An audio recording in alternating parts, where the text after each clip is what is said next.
আচ্ছা, আপনারও কি কখনো এমন মনে হয় যে দিনটাই নষ্ট হয়ে গেল? আমার তো প্রায় হতো। তো চলুন আজ আমরা একসাথে খুঁজে বের করি কিভাবে এই নষ্ট হয়ে যাওয়ার সময়গুলোকে একটা প্রোডাক্টিভ দিনে বদলে ফেলা যায়। একবার ভাবুন তো, রাত প্রায় ১২টা, সামনে ম্যাথ বই, ফিজিক্সের নোটস, কেমিস্ট্রির অ্যাসাইনমেন্ট সব খোলা, আর আপনি জাস্ট বসে আছেন, হতাশ, ক্লান্ত, আর কি করবেন কিছুই বুঝতে পারছেন না। ভাবুন তো, সকাল ৮টায় দিনটা শুরু হয়েছিল আর এখন বাজে রাত ১২টা, মানে ১৬ ঘন্টা। কিন্তু এর মধ্যে আসল কাজ হয়েছে কতটুকু? হয়তো বড়জোর ২ বা ৩ ঘন্টা। বাকি ১৩ ঘন্টা গেল কই? আর ঠিক তখনই মনে হয়, ধুর, পুরো দিনটাই তো নষ্ট করে ফেললাম। আর সবচেয়ে কষ্টের ব্যাপার কি জানেন? এটা তো শুধু আজকের ঘটনা না, এটা একটা চক্রের মতো। কালো এটাই হয়েছিল, গত সপ্তাহেও। রোজ রাতে একই অপরাধবোধ নিয়ে ঘুমাতে যাওয়া, আর নিজেকেই নিজে প্রমিস করা, উফ, কাল থেকে একদম রুটিন মেনে চলবই। কিন্তু সেই কালটা আর আসেই না, তাই না? তো চলুন এই হতাশার বৃত্ত থেকে বেরিয়ে একটু গভীরে যাই। আচ্ছা, কখনো ভেবে দেখেছেন কেন এমন হয়? কেন আমাদের সব প্ল্যান, সব রুটিন এভাবে ভেস্তে যায়? আসলে মূল প্রশ্নটা তো এটাই, তাই না? কেন ৯৯% স্টুডেন্টের রুটিন শেষ পর্যন্ত কাজ করে না? এর পেছনের আসল কারণটা কি? দেখুন, এর পেছনে আসলে ৩টা বড় কারণ আছে। প্রথমটা হলো অবাস্তব প্রত্যাশা। মানে, আমরা ইউটিউবে দেখি কেউ ভোর ৪টায় উঠছে, দিনে ১২ ঘন্টা পড়ছে, আর ভাবি আমাকেও এটা করতে হবে। কিন্তু সবার শরীর বা পরিস্থিতি তো এক না, তাই না?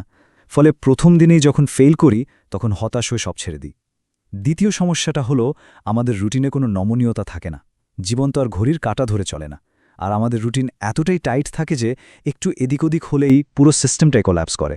আর ৩ নম্বর আর সবচেয়ে বড় ভুলটা হলো আমরা রুটিন তো বানাই খুব সুন্দর করে, কিন্তু সেটা ফলো করার কোনো প্ল্যান বানায় না। তাই কিছুদিন পর সেই সুন্দর রুটিনটা শুধু খাতাতেই থেকে যায়। তাহলে এর সমাধানটা কি? সমাধান হলো এমন একটা রুটিন যেটা অবাস্তব না, যেটা ফ্লেক্সিবল, আর যেটা আপনি সত্যি মাসের পর মাস ফলো করতে পারবেন। চলুন আজ সেই ব্লুপ্রিন্টটাই দেখে নেওয়া যাক। দেখুন, একটা প্রোডাক্টিভ দিনকে আমরা খুব সহজেই এই ৫টা ভাগে ভাগ করে ফেলতে পারি। সকালের ভিত্তি, মধ্যাহ্নের কৌশল, বিকেলের পুনরুদ্ধার, সন্ধ্যার পাওয়ার আওয়ার্স আর সবশেষে রাতের প্রস্তুতি। প্রত্যেকটা ভাগের কিন্তু একটা নির্দিষ্ট উদ্দেশ্য আছে, যেটা পুরো দিনটাকে ট্র্যাকে রাখে। আচ্ছা, একটা দিনের সফল শুরু কিন্তু হয় ঘুম ভাঙার মুহূর্ত থেকেই। প্রথম আর সবচেয়ে জরুরি নিয়মটা হলো অ্যালার্মে স্নুজ বাটন একদম ব্যবহার করা যাবে না।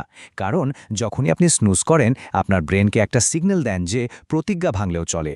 এর সবচেয়ে সহজ সমাধান কি জানেন? অ্যালার্ম ক্লকটা বিছানা থেকে দূরে রাখুন। এরপর কাজে লাগান 5 সেকেন্ড রুল। ৫, ৪, ৩, ২, ১। ব্যাস, আর কিচ্ছু না ভেবে উঠে পড়ুন। আর উঠেই ১ গ্লাস জল খান। এটা আপনার শরীরকে বলে দেয়, ওকে, এবার জেগে ওঠার পালা। এরপর মাত্র ১৫ মিনিটের জন্য হালকা নড়াচড়া। না না, জিমে গিয়ে কঠিন ওয়ার্কআউটের কথা বলছি না। এটা হলো আপনার শরীরের জন্য একটা ওয়েক আপ কল। উদ্দেশ্য একটাই, ব্লাড সার্কুলেশন বাড়ানো আর ব্রেনে অক্সিজেন পৌঁছানো, যাতে আপনি পুরো ফ্রেশ ফিল করেন। এরপর দিনের সবচেয়ে গুরুত্বপূর্ণ ৩টা কাজ ঠিক করে নিন। হ্যাঁ, ঠিক শুনেছেন, শুধু ৩টা, তার বেশি একদম না। যেমন ধরুন, ম্যাথের চ্যাপ্টার 5 শেষ করব, ফিজিক্স প্র্যাকটিক্যালটা কমপ্লিট করব, আর সন্ধ্যায় ৩০ মিনিট হাঁটব। যদি এই ৩টা কাজ শেষ করতে পারেন, তাহলেই ধরে নেবেন আপনার দিনটা সাকসেসফুল।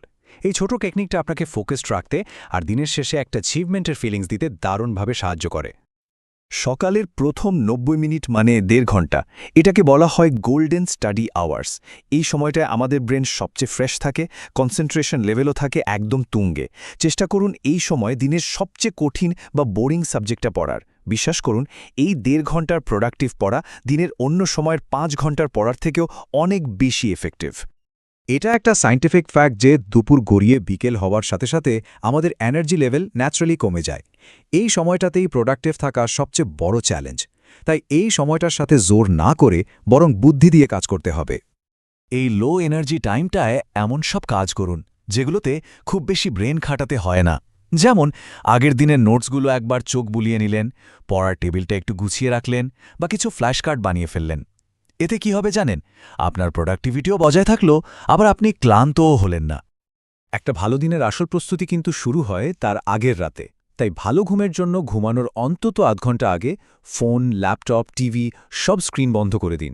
পরের দিনের মেইন 3টে টার্গেট একটা ডায়েরিতে লিখে ফেলুন, নিজের পড়ার জায়গাটা একটু গুছিয়ে নিন, আর মন শান্ত করার জন্য হালকা কোনো বই পড়তে পারেন বা গান শুনতে পারেন। এটাই কিন্তু আপনার পরের দিনের সফলতার আসল চাবিকাঠি। রুটিনটা তো জানা গেল, এবার আসুন এমন কিছু স্মার্ট হ্যাকস জেনে নিই যেগুলো আপনার প্রোডাক্টিভিটি আরও বাড়িয়ে দেবে আর এই রুটিনটাকে আরও কার্যকর করে তুলবে। প্রথম হ্যাকটার নাম হল টাইম ব্লকিং, মানে দিনের প্রত্যেকটা ঘন্টার জন্য কি কাজ করবেন সেটা আগে থেকেই ঠিক করে রাখা। যেমন সকাল 9টা থেকে 10:30 ম্যাথ, 11টা থেকে 12টা কেমিস্ট্রি। এতে এখন কি পড়ব এই কনফিউশনে আর সময় নষ্ট হয় না, আর ফোকাস ধরে রাখাও অনেক সহজ হয়ে যায়। শুধু টাইম ম্যানেজমেন্ট না, তার চেয়েও বেশি জরুরি হলো এনার্জি ম্যানেজমেন্ট। মানে দিনের যে সময়টা আপনার এনার্জি লেভেল সবচেয়ে হাই থাকে, যেমন ধরুন সকালবেলা, তখন সবচেয়ে কঠিন কাজগুলো করুন, আর যখন এনার্জি কম থাকে যেমন বিকেলে, তখন সহজ কাজগুলো করুন। এটাই হলো স্মার্টলি কাজ করার আসল সিক্রেট। যে কোনো নতুন অভ্যাস তৈরি করার সবচেয়ে সহজ উপায় কি জানেন? সেটাকে আপনার একটা পুরনো অভ্যাসের সাথে জুড়ে দেওয়া। যেমন আপনি ঠিক করলেন, আমি রোজ সকালে ব্রাশ করার পরেই 10 পৃষ্ঠা বই পড়ব। কিছুদিন পর দেখবেন বই পড়াটা আপনার ব্রাশ করার মতোই একটা অটোমেটিক হ্যাবিটে পরিণত হয়েছে। তবে শুনুন, সব টেকনিক বা প্ল্যানের ওপরে হলো আপনার মাইন্ডসেট বা মানসিকতা। কারণ যে কোনো রুটিন লম্বা সময় ধরে চালিয়ে যাওয়ার জন্য এটাই সবচেয়ে জরুরি। দিনের শেষে কিন্তু কৌশল নয়, আপনার মানসিকতাই আসল পার্থক্যটা গড়ে দেবে। পারফেক্ট হওয়ার চেষ্টা একদম করবেন না, বরং প্রতিদিন একটু একটু করে উন্নতি করার দিকে ফোকাস করুন। রোজ 100% রুটিন ফলো করা প্রায় অসম্ভব একটা ব্যাপার। 80% ফলো করতে পারলেই সেটা অনেক বড় অ্যাচিভমেন্ট। কোনোদিন যদি রুটিন মিস হয়েও যায়, নিজেকে দোষ না দিয়ে ভাবুন দিনটা আপনার জন্য একটা জরুরি ব্রেক ছিল। মনে রাখবেন, লক্ষ্যটা পারফেকশন না, লক্ষ্য হলো প্রোগ্রেস।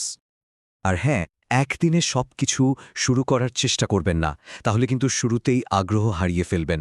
তার চেয়ে বরং প্রথম সপ্তাহে শুধু সকালের রুটিনটা ফলো করুন। যখন এটা অভ্যাসে পরিণত হবে, তখন দ্বিতীয় সপ্তাহে সন্ধ্যার পড়া রুটিনটা যোগ করুন। এইভাবে 1 মাসের মধ্যে পুরো রুটিনটা আপনার জীবনের একটা স্বাভাবিক অংশ হয়ে উঠবে। সবসময় মনে রাখবেন, এই পুরো জার্নিটার শুরুটা কিন্তু কোনো সুন্দর রুটিন দিয়ে হয় না। এর শুরুটা হয় আপনার নিজের ভেতর থেকে আসা ছোট্ট একটা সিদ্ধান্ত দিয়ে, আমি সত্যি বদলাতে চাই। কাল থেকে করব, এই কথাটা তো আমরা নিজেদেরকে অনেকবার বলেছি, কিন্তু সেই কাল তো আর আসেই না। তাহলে আসল প্রশ্নটা হলো, আপনার পরিবর্তনের সেই যাত্রাটা ঠিক কবে থেকে শুরু হচ্ছে? আজ থেকে, এখনই নয় কেন?